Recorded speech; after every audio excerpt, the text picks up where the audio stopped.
క్రీస్తు సువార్త విస్తరణకై, దేవుని రాజ్య స్థాపనకై నిరంతర నిత్య జీవ వాక్కులతో సాగే భారత క్రైస్తవ నాదం. మీరు వింటున్నది ఇండియన్ క్రిస్టియన్ వాయిస్.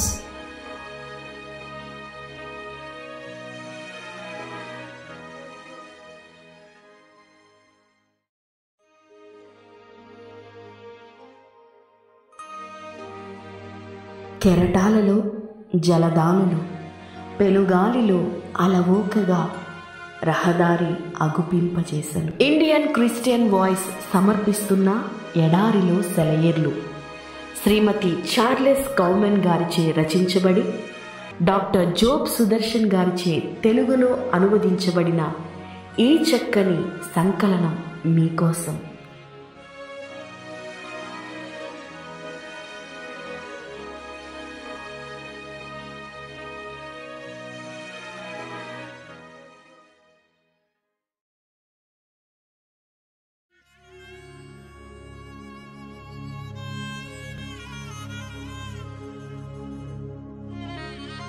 నా ముందరనున్న మందలు నడవగలిగిన కొలదిని, ఈ పిల్లలు నడవగలిగిన కొలదిని వాటిని మెల్లగా నడిపించుకొని వచ్చెదను. ఆదికాండము 33వ అధ్యాయము 14వ వచనము. మందల గురించి, పిల్లల గురించి యాకోబుకు ఎంత శ్రద్ధ, ఎంత ఆపేక్ష! వాటి క్షేమాన్ని గురించిన అతని శ్రద్ధను మనకి తెలిసేలా ఎంత చక్కగా రాయబడినాయి ఈ మాటలు. ఒక్కరోజు కూడా వాటిని వడిగా తోలుకుపోవడానికి అతనికి మనసొప్పడం లేదు.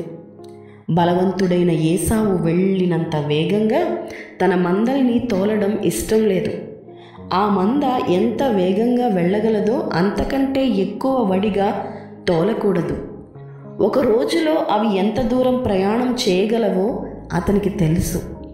ఎంత వేగంగా తోలాలన్నది దీన్ని బట్టే అతడు నిర్ణయించాడు. అదే అరణ్య ప్రదేశాల్లో కొన్ని సంవత్సరాల క్రితం అతడు ప్రయాణించి ఉన్నాడు. కాబట్టి ఆ ప్రాంతంలోని ఉష్ణోగ్రత, ప్రయాణంలోని కష్టసుఖాలు, దూర భారాలు అతనికి తెలుసు. అందుకే నేను మెల్లగా నడిపించుకుని వస్తాను అంటున్నాడు. మీరు వెళ్ళు త్రోవ మీరింతకు ముందుగా వెళ్ళినది కాదు. ఇంతకు ముందు మనం ఈ దారిలో వెళ్ళలేదు, కానీ మన ప్రభువైన యేసు వెళ్ళాడు. మనకైతే ఆ దారి తెలియదు, కానీ ఆయనకైతే వ్యక్తిగతమైన అనుభవం మూలంగా దారి అంతా తెలుసు.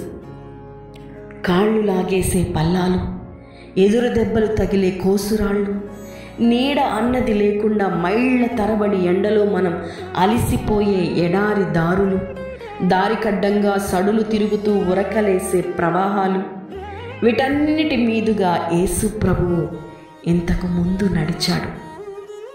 ఈ దారిలో ఈ ప్రయాణాలతో ఆయన శ్రమపడి ఉన్నాడు. ఆయన మీదుగా ఎన్నో జలాలు ప్రవహించాయి.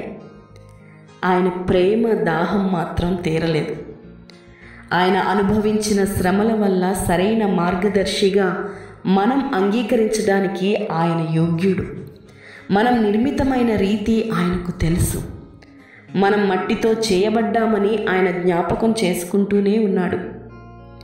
మనల్ని ఆయన మెల్లిగా నడిపిస్తున్నాడా లేదా అని ఎప్పుడన్నా అనుమానం వస్తే ఈ సంగతి జ్ఞాపకం చేసుకోండి. ఆయనకి ఎప్పుడు గుర్తుంటుంది.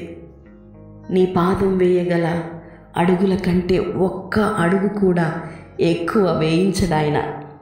తరువాత అడుగు వేయగలనా లేదా అని నీకు సందేహం కలిగితే కలగని. ఆయనకు తెలుసు ఆ అడుగు వేయడానికి బలాన్నివ్వాలా లేక అక్కడితో ఆపి విశ్రాంతినివ్వాలా. ఆయనకే తెలుసు. లేబచ్చిక మైదానాల్లో నా ప్రభువు నడిపిస్తాడు. పచ్చదనం కోల్పోయిన తావుల్లో కరుణ కవోష్ణ దృక్కులతో నడిపిస్తాడు. దేవునికే సమస్త మహిమ, ఘనత, ప్రభావములు కలుగునుగాక.